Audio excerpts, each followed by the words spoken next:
Have you ever had that strange feeling that something is just off? You're not sad, not exactly. Your life, on paper, looks fine. You have a job, friends, you're paying your bills. But underneath the surface, there's a quiet hum of dissatisfaction. This is subconscious unhappiness. It doesn't announce itself with tears, it shows up in your habits, your choices, and the subtle ways you interact with the world. And today, we're going to pull back the curtain on 7 of these surprising signs. The last one is particularly subtle and might just change how you see your own behavior. Number 1, you have a pathological need to stay busy. On the surface, this looks like ambition. You're always working, always cleaning, always making plans. Your to-do list is a mile long, and you feel a sense of accomplishment as you cross things off. But here's the question: what happens when you stop? What happens in the silence? For the subconsciously unhappy person, stillness is terrifying. It's an empty room where uncomfortable thoughts, existential questions, and feelings of purposelessness are waiting to pounce.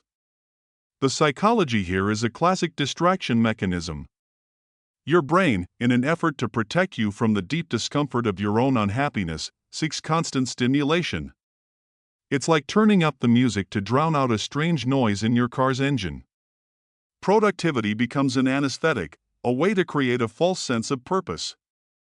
You're not just organizing your closet, you're organizing your mind to avoid the chaotic truth of what's really inside. The feeling of being busy is mistaken for the feeling of being important or fulfilled. Think about your weekends. The moment you have a free hour, do you immediately feel a jolt of anxiety and look for a chore to do? Laundry, organizing the garage, meal prepping for the entire month, anything to avoid just sitting with your own thoughts? Or maybe you overcommit to social plans, filling every single evening, not because you truly want to go, but because the thought of a quiet night in feels threatening. If the idea of doing nothing fills you with a sense of dread, it might not be because you're productive, it's because you're running from something. Number 2, you have a very short fuse. Do you find yourself getting disproportionately angry over small things? Someone driving too slowly, a barista getting your coffee order wrong, or a friend being 5 minutes late can send you into a spiral of irritation that lasts for hours. You might blame it on a bad day or lack of sleep, but if it's a consistent pattern, it's often a sign of something deeper simmering below the surface. This isn't just a bad mood, it's a symptom. Psychologically, this is known as the spillover effect, amplified by chronic stress. Imagine your emotional capacity is a glass of water. For a content person, the glass is half full, with plenty of room to absorb minor annoyances.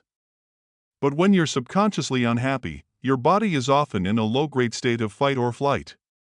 Your glass is already filled to the brim with the unspoken frustration and dissatisfaction that produce stress hormones like cortisol. Any tiny drop of new stress, like the slow driver, causes the whole thing to overflow into rage. The anger isn't really about the coffee or the traffic. It's misplaced energy from the core unhappiness you're not addressing. It's far easier for our brains to latch onto a concrete, external target for our anger than to face the vague, internal feeling that our life isn't what we want it to be. So you snap at the person who cut you off in traffic, because you can't snap at your own quiet, persistent dissatisfaction with your job or your relationships. Number 3, you rely on constant escape. This is a step beyond just staying busy. This is actively checking out of your own life. Escapism can take many forms in the modern world: binge watching an entire series in a weekend, losing hours to video games, or the most common culprit, endless scrolling on your phone. You tell yourself you're just relaxing or unwinding, but it's a different kind of rest. It's a numbing agent, designed to make you feel nothing at all. Another form is retail therapy, the compulsive need to buy things to get a quick hit of pleasure, only to be followed by buyer's remorse and the same old emptiness. The psychology behind this is rooted in cheap dopamine. These activities provide a steady stream of easy dopamine hits that make your brain feel good temporarily, creating a powerful feedback loop. It's a perfect way to avoid the present moment. When your actual reality feels lackluster, stressful, or painful, creating a digital or material fortress around yourself feels safe. The problem is, you're not recharging, you're just draining your battery on a low power mode, delaying the inevitable return to a reality you're trying to avoid. Here's how you can tell the difference between true relaxation and escape. Think about how you feel after. When you finish a truly restorative activity, like a walk in nature or a good conversation, you feel refreshed, clear-headed, and energized. When you emerge from a 3-hour social media rabbit hole or a TV binge, how do you feel? Often, the answer is groggy, a little empty, your eyes hurt, and you might feel a pang of guilt about the lost time. That's the telltale sign of escape, not genuine relaxation. Number 4, you live in the good old days. Nostalgia is a wonderful, warm feeling. But there's a difference between fondly remembering the past and actively taking refuge in it. If you find that most of your happy thoughts and conversations are centered on high school, college, or a previous job or relationship, it could be a subconscious signal that your present is failing to satisfy you. You're not just visiting the past, you're trying to live there. The psychology here is about creating a safe haven. The past is predictable. We know how the stories end. Our memory also has a powerful filtering mechanism called rosy retrospection, where we unconsciously downplay the negative aspects of the past and amplify the positive ones. When your current life feels uncertain, stressful, or unfulfilling, your brain will naturally retreat to this idealized, comfortable version of your past. It's a mental comfort blanket that shields you from present-day disappointments. Think about your conversations or your social media feed. Do you find yourself constantly saying, "Remember when?" Is your feed a museum of throwback photos from a decade ago, with very few pictures of your life now? Do you exclusively listen to music from a specific era of your life, not just for fun, but because it feels like a time when things were better and you felt more alive? When looking at old photos brings you more joy than making new plans, it's a powerful sign that you're using the past to avoid the work of building a happier present. Number 5, small decisions feel monumental. What to eat for dinner? Which movie to watch? Whether to buy the blue shirt or the gray one? For a happy, centered person, these are trivial choices. But when you're subconsciously unhappy, they can feel paralyzing. You might spend 30 minutes staring at a restaurant menu or scrolling a streaming service, feeling a rising sense of panic. This is chronic indecisiveness, and it's exhausting. This happens because underlying unhappiness drains your cognitive resources.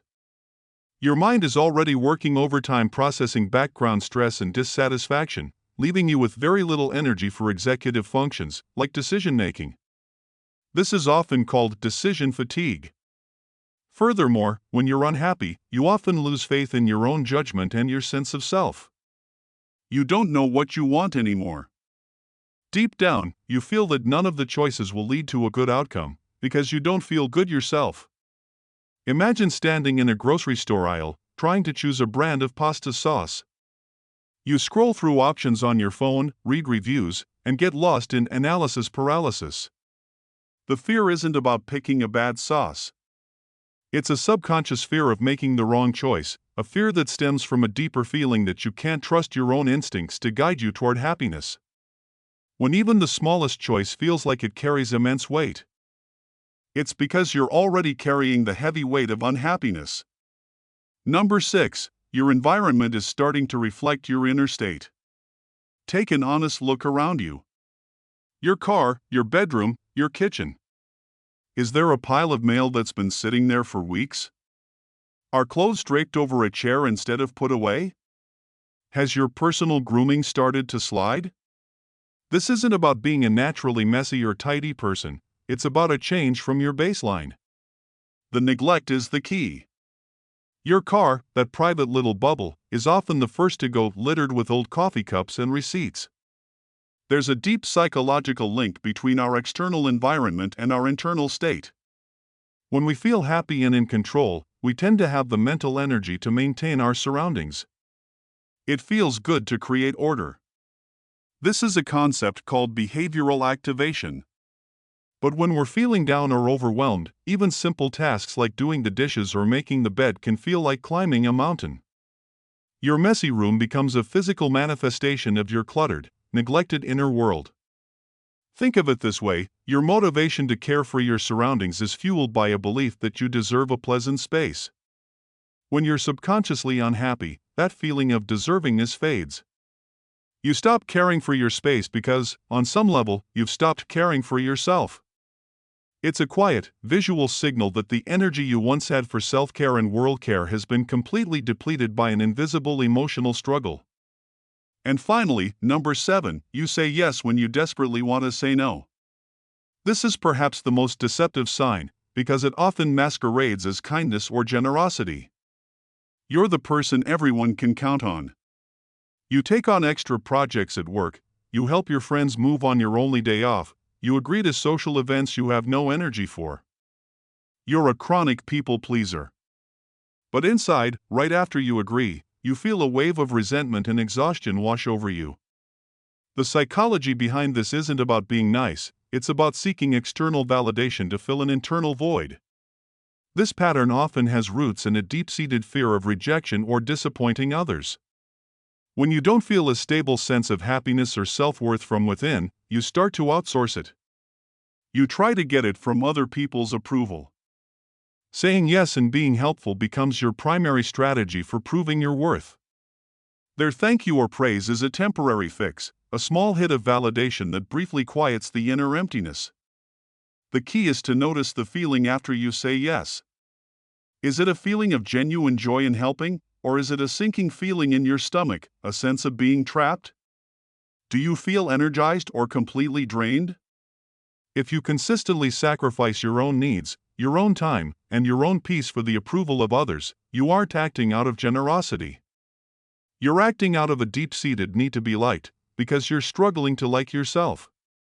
So, what does this all mean? Recognizing these signs isn't about judging yourself. It's about listening. These habits are simply messengers from your subconscious, trying to tell you that something needs your attention. They are the check engine light of your emotional well-being. Awareness is the first, most powerful step toward making a change. Once you see the pattern, you can use that knowledge as a compass to start asking yourself the real questions. What am I running from? What do I truly need? Remember, this video is for educational and entertainment purposes only. If you're feeling persistently down, it's always a good idea to speak with a professional. Now, I want to ask you, which of these signs resonated with you the most?